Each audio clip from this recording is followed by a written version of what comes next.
Friends, आज हम discuss करेंगे अकरेंस ऑफ मेटल्स के बारे में।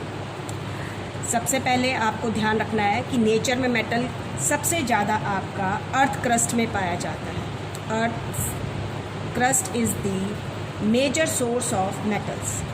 इन spite of this, sea water जो होता है, it also contains salts of metals. इसमें भी मेटल सॉल्ट्स पाए जाते हैं, जैसे सोडियम क्लोराइड है, मैग्नीशियम क्लोराइड है। आ गई बात समझ में। लेकिन आपको ये ध्यान रखना है कि most of the metals they are quite reactive.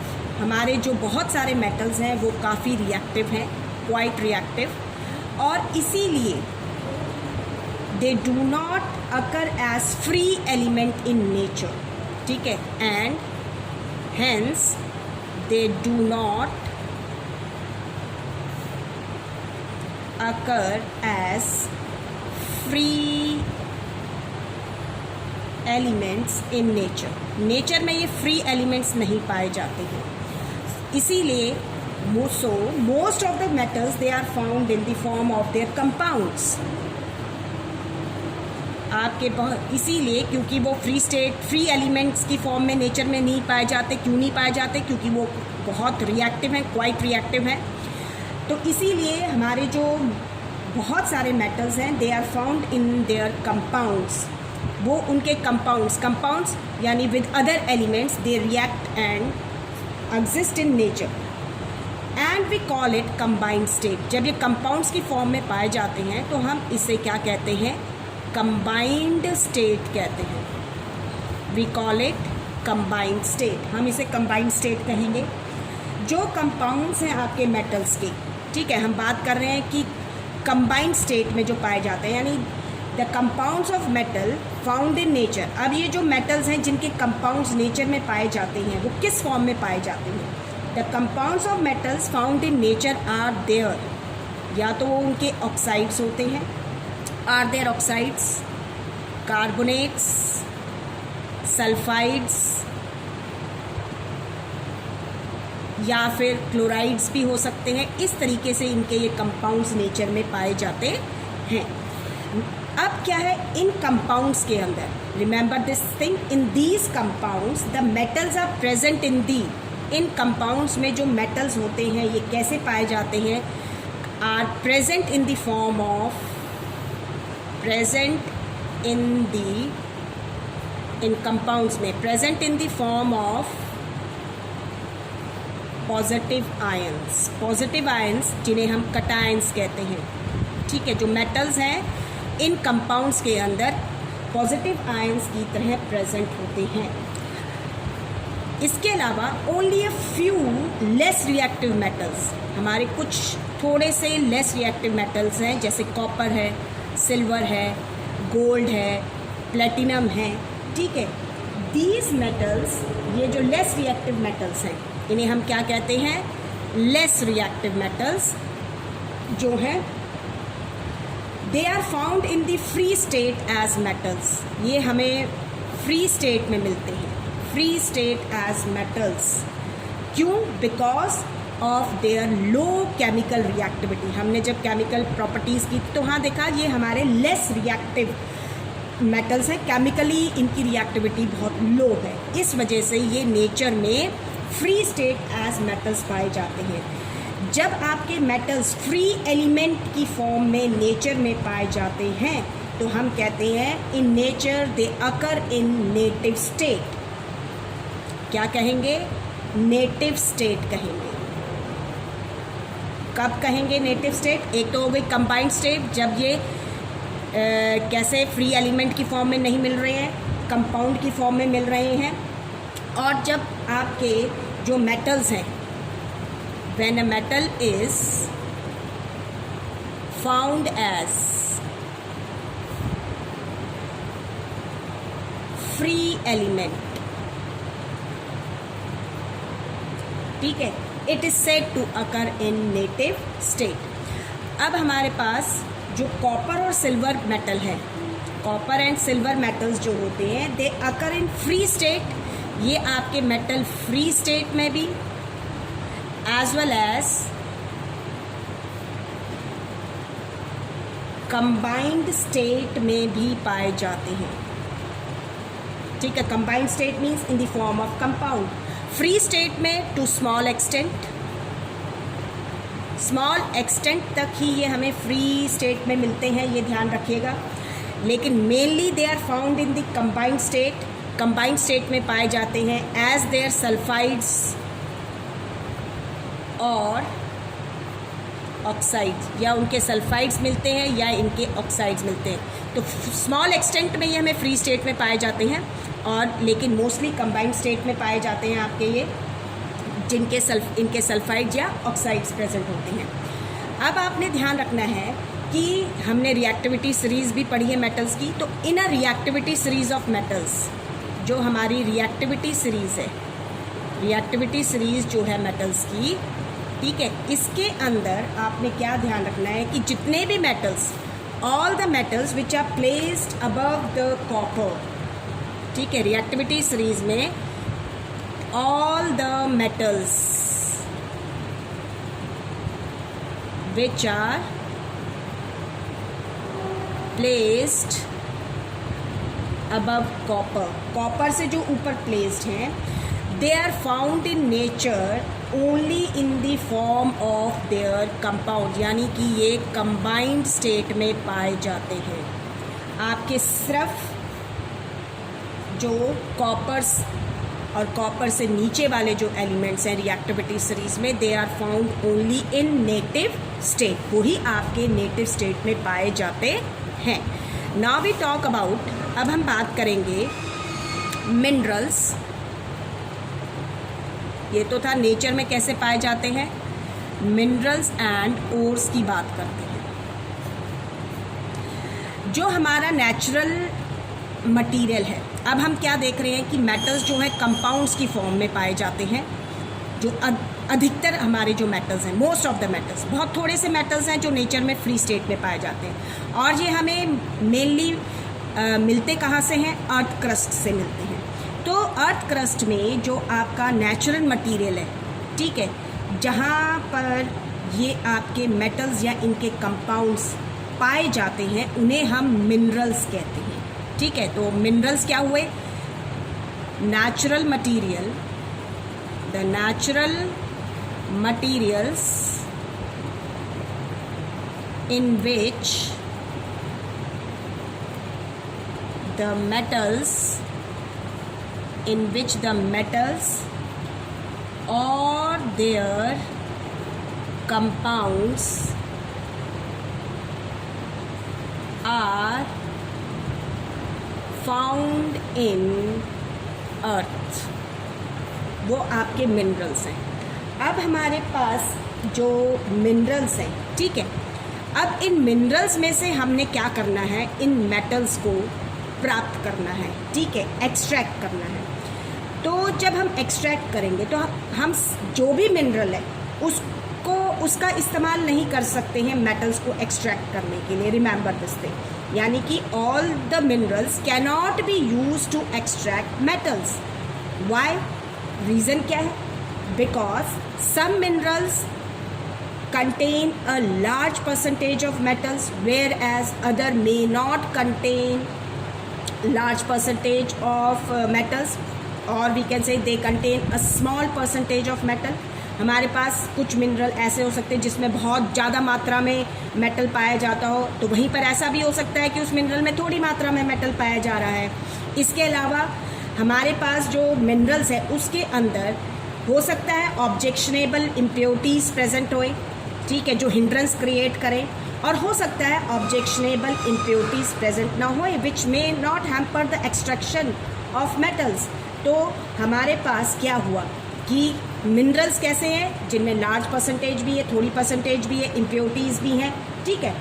तो वो मिनरल्स जिनमें से हम मेटल्स को एक्सट्रैक्ट करते हैं, ठीक है, उनको हम ओर्स कहते हैं। तो हम क्या कहेंगे, लेकिन वो कौन से मिनरल्स होंगे, वही मिनरल जिनमें से हमें जो मेटल प्राप्त करना है, एक्सट्रैक्ट करना है, वो हमें अच्छी परसेंटेज में भी मिले, और उसके अंदर जो इम्प्योरिटी है वो भी इस तरीके से प्रेजेंट होनी चाहिए कि जब हम मेटल को निकाल रहे हैं बाहर, एक्सट्रैक्ट कर रहे हैं उसके कंपाउंड में से, तो वो हिंड्रेंस क्रिएट ना करे।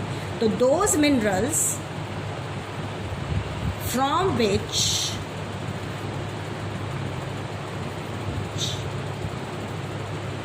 द मेटल्स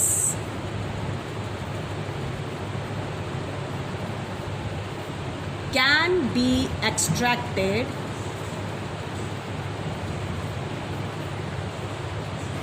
conveniently, आसानी से, ठीक है, एंड प्रॉफिटेबली, यानी हमें कुछ प्रॉफिट भी होए, निकाला और कुछ निकला क्या, थोड़ा सा मेटल, ठीक है, तो वो मिनरल हम और की तरह इस्तेमाल नहीं कर सकते हैं, ठीक है। तो those mineral from which the metals can be extracted conveniently and profitably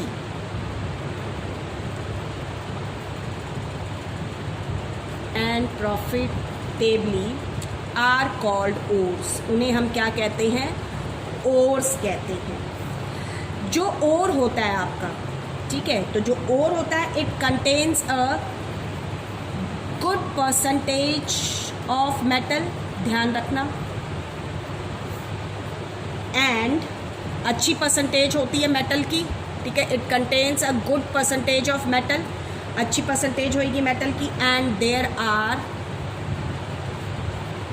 no objectionable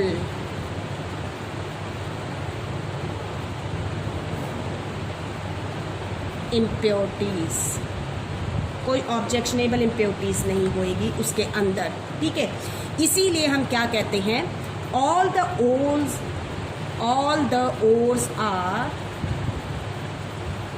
minerals, सभी ओर्स मिनरल्स हैं, बट ऑल द मिनरल्स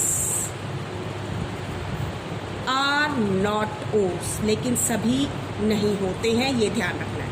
अब मैं जो आपके ओर्स, जिनमें से हम कुछ जो आपके सिलेबस में हुआ करते हैं, ठीक है, उन ओर्स के नाम बताऊंगी, ठीक है। तो आपके सबसे पहले जो आपने याद रखना है वो ये है, जो ओर हमारा है, जैसे रॉक सॉल्ट है, ठीक है, ये एक ओर है। इसमें से जो हम मेटल एक्सट्रैक्ट कर सकते हैं दैट इज सोडियम, वो सोडियम होता है, ठीक है। और इस रॉक सॉल्ट के अंदर, क्योंकि सोडियम एक रिएक्टिव मेटल है, जो इसका कंपाउंड प्रेजेंट होता है इस ओर के अंदर दैट इज सोडियम क्लोराइड, वो सोडियम क्लोराइड है, और इसका फॉर्मूला होता है NaCl। दूसरा है आपका, जैसे और बॉक्साइट है, आपको ध्यान है, ये आप SS में भी पढ़ते हैं। तो बॉक्साइट जो है आपका ये ओर है, इसमें से जो हम मेटल एक्सट्रैक्ट कर सकते हैं दैट इज़ एल्यूमिनियम, और इसके अंदर इस बॉक्साइट ओर में जो एल्यूमिनियम का कंपाउंड प्रेजेंट है दैट इज़ एल्यूमिनियम ऑक्साइड, वो एल्यूमिनियम ऑक्साइड है। और ये हाइड्रेटेड ओर है एल्यूमिनियम का, बॉक्साइट के अंदर हाइड्रेटेड फॉर्म में प्रेजेंट होता है Al2O3.2H2O, ठीक है। नेक्स्ट इसके अलावा आपको ध्यान रखना है, मैं दो और बता रही हूँ, ये दोनों और अब मैं जिंक के बता रही हूँ। एक है कैलामाइन, ये आपको पता होना चाहिए, इसमें से भी हम जिंक मेटल को एक्सट्रैक्ट करते हैं, और दूसरा होता है जिंक ब्लैंडी, इसमें से भी हम जिंक मेटल को एक्सट्रैक्ट करते हैं। लेकिन कैलामाइन जो है वो जिंक का, इसके अंदर जो कंपाउंड प्रेजेंट है वो होता है कार्बोनेट, जिंक कार्बोनेट, और ZnCO3। और जिंक ब्लैंडी जो है वो इसका सल्फाइड ओर है, इसमें जिंक सल्फाइड प्रेजेंट होता है कंपाउंड, जिसमें से हम जिंक को एक्सट्रैक्ट करते हैं ZnS। चौथा जो आपको पता होना चाहिए, हेमीटाइट है एक, इसमें से जो हम एलिमेंट मेटल एक्सट्रैक्ट करते हैं दैट इज़ आयरन। इसके अंदर आयरन का जो कंपाउंड प्रेजेंट है हेमीटाइट में दैट इज़ आयरन 3 ऑक्साइड, ठीक है, फॉर्मूला होता है Fe2O3।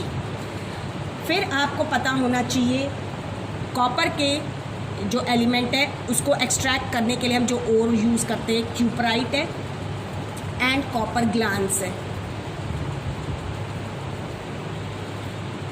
दोनों में से कॉपर, लेकिन क्यूपराइट जो है कॉपर ऑक्साइड की फॉर्म में प्रेजेंट है,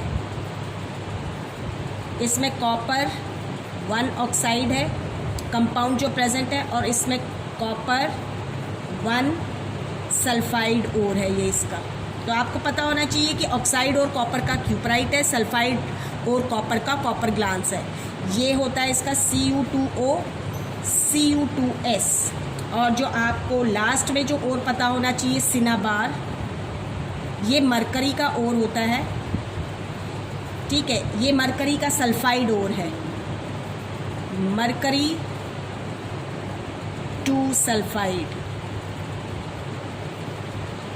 ये होता है HgS, ठीक है, ये आपका सल्फाइड ओर है। अब आप देख रहे हैं कि इसके अंदर जो ये ओर्स हैं, मोस्टली आप ओर्स देख रहे हैं जो हैं they are in the form of oxides, oxide की फॉर्म है, यानी कि हमारे जो बहुत सारे मेटल्स हैं उनके जो ओर्स हैं वो क्या हैं, ऑक्साइड्स हैं। ये भी ऑक्साइड है, ये भी ऑक्साइड है, ये भी ऑक्साइड है, ठीक है। तो इसका रीज़न क्या है, जो ओर्स हैं, the ores of many metals they are oxide, because क्योंकि जो ऑक्सीजन है आपका, पहला oxygen is a very reactive, ये एक बहुत ही रिएक्टिव मेटल है,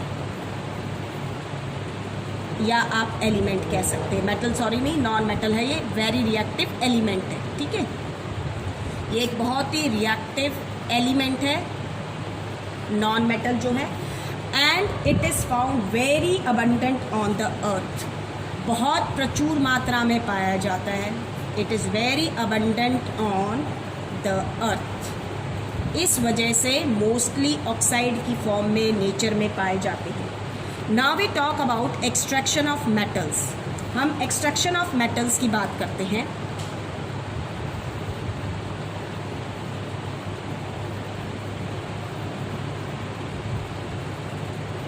जब हम एक्सट्रैक्शन ऑफ मेटल्स की बात कर रहे हैं अब, तो हमारे जो ओर्स हैं, अब हमने देखा कि जो ओर है उसके अंदर मेटल जो है वो कंपाउंड की फॉर्म में पाया जाता है।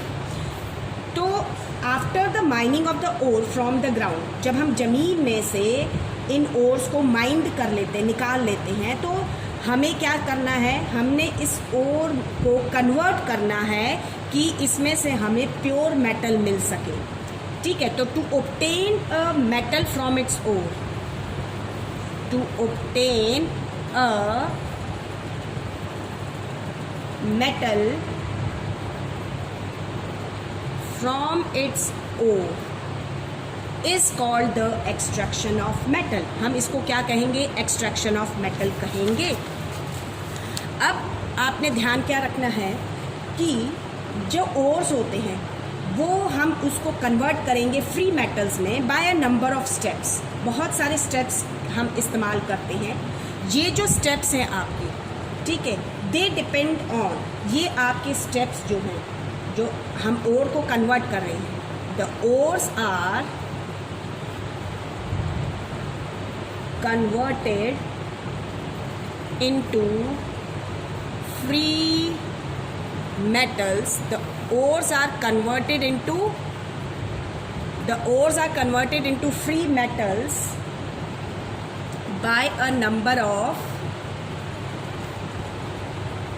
steps, ठीक है, बहुत सारे steps which depend on, अब ये डिपेंड करता है किस चीज़ पे, ये ध्यान रखना है, which depend on number 1 किस चीज़ पे, which depend करता है the type of ore, the type of ore used, हमने कौन सा ओर यूज़ किया है उस मेटल को एक्सट्रैक्ट करने के लिए, भाई उसका ऑक्साइड ओर यूज़ किया है, उसका सल्फाइड ओर यूज़ किया है, या उसका कार्बोनेट ओर यूज़ किया है। Second, nature of the impurities present, भाई जो इम्प्योरिटी प्रेजेंट है उसका नेचर कैसा है, वो एक हिंड्रेंस क्रिएट करेगी या नहीं करेगी, ठीक है, इस चीज़ पर। नेक्स्ट, रिएक्टिविटी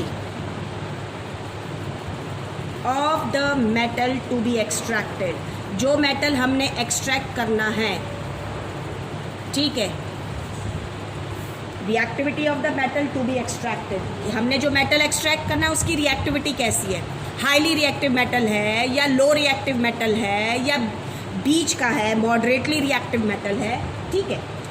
तो जो हम इन ओर्स को कन्वर्ट करने के लिए, फ्री मेटल्स में कन्वर्ट करने के लिए जो बहुत सारे तरीके इस्तेमाल करते हैं, ठीक है, उसको हम क्या कहते हैं? मेटलर्जी कहते हैं। The various processes involved in the extraction of metals from their ores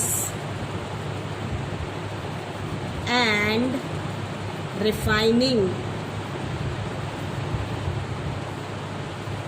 are known as, इन्हें हम क्या कहेंगे?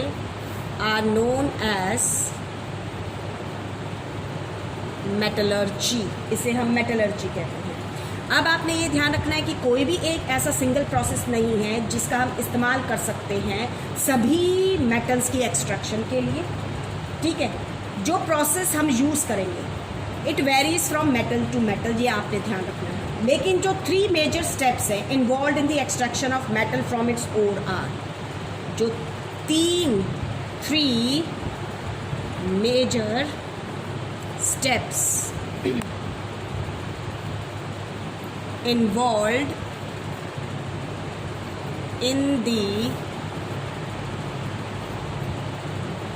extraction of a metal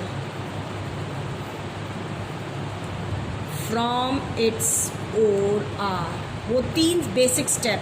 number 1 है आपका, सबसे पहला जो स्टेप होता है that is concentration of ore की concentration, ठीक है, जिसे हम enrichment of ore भी कहते हैं। सेकेंड होता है conversion of concentrated ore into metal, ठीक है। जो कंसनट्रेटेड और होएगा हम उसको कन्वर्ट करेंगे फिर किस में? मेटल में। और तीसरा स्टेप होता है रिफाइनिंग ऑफ इम्प्योर मेटल की रिफाइनिंग, ठीक है। तो कंसंट्रेशन ऑफ ओर का मतलब क्या होता है कि जो ओर है आपका, ठीक है, ये एक इम्प्योर कंपाउंड है मेटल का, जिसके अंदर लार्ज अमाउंट में क्या प्रेजेंट होता है? रॉकी मटेरियल, सैंड, इस तरह के पार्टिकल्स प्रेजेंट होते हैं, जिन्हें हम कहते हैं कि जो ज़्यादा इम्पॉर्टेंट नहीं मटेरियल है, वो इस तरह का मटेरियल प्रेजेंट होता है, ठीक है। तो जो ये अनवांटेड इम्प्योरिटीज़ प्रेजेंट होती हैं, ठीक है, कंसंट्रेशन ऑफ ओर में हम बात कर रहे हैं कि जो ओर है उसमें वो क्या है? एक इम्प्योर कंपाउंड है जिसमें से हमने मेटल को एक्सट्रैक्ट करना है, ठीक है। अब इस इम्प्योर कंपाउंड के अंदर लार्ज अमाउंट में अनवांटेड मटेरियल भी प्रेजेंट होता है, ठीक है। ये जो अनवांटेड इम्प्योरिटीज़ हैं, ठीक है, the unwanted impurities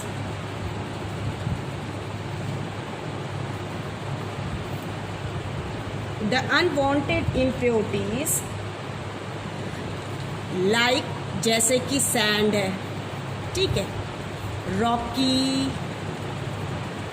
Rocky material है, जैसे अर्दी पार्टिकल्स हैं, जैसे माइका है, जैसे लाइमस्टोन है, जैसे,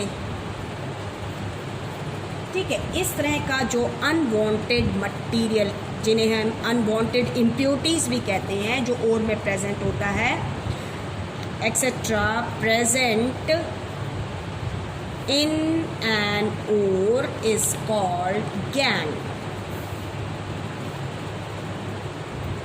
आर कॉल्ड गैंग। उन्हें हम क्या कहेंगे? गैंग कहते हैं, ठीक है। अब कंसंट्रेशन ऑफ ओर में जो ये स्टेप है, सबसे बेसिक स्टेप, यानी किसी भी मेटल की जब हमने एक्सट्रैक्शन करनी है तो हम जो ओर है उसमें से ये जो अनवांटेड मटेरियल है, जो कमर्शियली वैल्यूलेस मटेरियल है, इसको हम रिमूव करते हैं। ठीक है, व्हेन इट इज़ रिमूव, यानी ये जब गैंग रिमूव हो जाता है, we call the ore is concentrated, the ore is enriched, means at now the ore is containing a high percentage of metal in it. ठीक है, this process is called concentration of ore or enrichment of ore. अब हमारा ore enriched हो गया, उसमें सिर्फ जो metal हमने एक्सट्रैक्ट करना है वो ही प्रेजेंट है। जो मेथड हम यूज़ करेंगे for removing gangue from the ore, it depend, ये डिपेंड करता है on some differences in the physical properties और chemical properties of the ore and gangue. जो ओर एंड गैंग्यू यानी जो अनवांटेड मटेरियल प्रेजेंट है, इन दोनों के बीच में कुछ डिफरेंसेस हमें ज़रूर पाए जाते हैं उनकी फिजिकल प्रॉपर्टीज़ में या केमिकल प्रॉपर्टीज़ में। ठीक है, इन्हीं प्रॉपर्टीज़ को ध्यान में रखते हुए हम लोग डिफरेंट मेथड्स का यूज़ करते हैं कंसंट्रेशन ऑफ ओर में। ठीक है, ओर को कंसंट्रेट करने के लिए, एनरिच करने के लिए, और ये सारे मेथड्स आप हायर क्लास में पढ़ेंगे।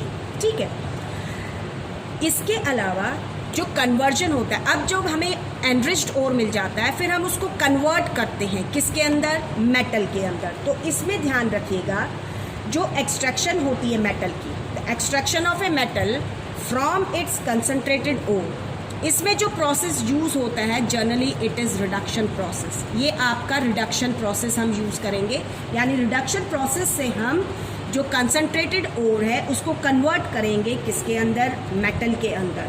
ठीक है, और जो रिडक्शन मेथड होता है जो हम यूज़ करेंगे मेटल्स को एक्सट्रैक्ट करने के लिए, वो डिपेंड करता है on the reactivity of the metal to be extracted. जो मेटल हम एक्सट्रैक्ट करने जा रहे हैं उसकी रिएक्टिविटी पर निर्भर करता है, और इसीलिए हम जितने भी मेटल्स हैं उनको डिफरेंट कैटेगरीज में डिवाइड कर देते हैं उनकी रिएक्टिविटी के बेसिस पे। हाईली रिएक्टिव मेटल्स, ठीक है, moderately reactive metals, less reactive metals. जो highly reactive metals means metals जो हाई, जिनकी रिएक्टिविटी हाई है, जो हाई रिएक्टिविटी की है। Moderately reactive metals means metals जिनकी रिएक्टिविटी मीडियम है। ठीक है, जो लेस रिएक्टिव मेटल्स हैं मतलब कि वो मेटल्स जिनकी रिएक्टिविटी कैसी है, लो है। तो इसीलिए हम इनको 3 कैटेगरीज में डिवाइड करके, लेकिन जो मेथड यूज़ होएगा that will be reduction process. फिर हम third, refining of impure metal. जो भी मेटल हमें मिलता है और कंसंट्रेटेड ओर को जब हम मेटल में कन्वर्ट करते हैं रिडक्शन प्रोसेस से, तो जनरली उनमें कुछ ना कुछ इम्प्योरिटीज़ प्रेजेंट होती हैं। ठीक है, तो वो मेटल हमें किस फॉर्म में मिल रहा है, इम्प्योर फॉर्म में मिल रहा है। ठीक है, तो अब हमने क्या करना है, हम प्रोसेस यूज़ करेंगे इस इम्प्योर मेटल को प्योरीफाई करने के लिए। तो इसी को हम क्या कहते हैं, refining of metals. The process of purifying impure metals is called refining of metals। जो मेथड्स हम यूज़ करेंगे रिफाइनिंग के लिए वो डिपेंड करेगा जो मेटल है उसका नेचर कैसा है, और as well as the impurity जो उसमें प्रेजेंट है उसका नेचर कैसा है। और इसलिए हम डिफरेंट मेथड्स यूज़ करते हैं for refining of different impure metals. अलग अलग मेटल्स जो है डिफरेंट मेटल्स के लिए हम डिफरेंट मेथड्स का यूज़ करते हैं, लेकिन जो मोस्ट इम्पॉर्टेंट और सबसे वाइडली यूज्ड मेथड होता है रिफाइनिंग में, जो आप लोग 10th क्लास में भी पढ़ते हैं, दैट इज़ इलेक्ट्रोलिटिक रिफाइनिंग। वो आपकी इलेक्ट्रोलिटिक रिफाइनिंग मेथड होता है। ठीक है, अब हम इस को step by step in methods को डिस्कस करेंगे इन द नेक्स्ट वीडियो।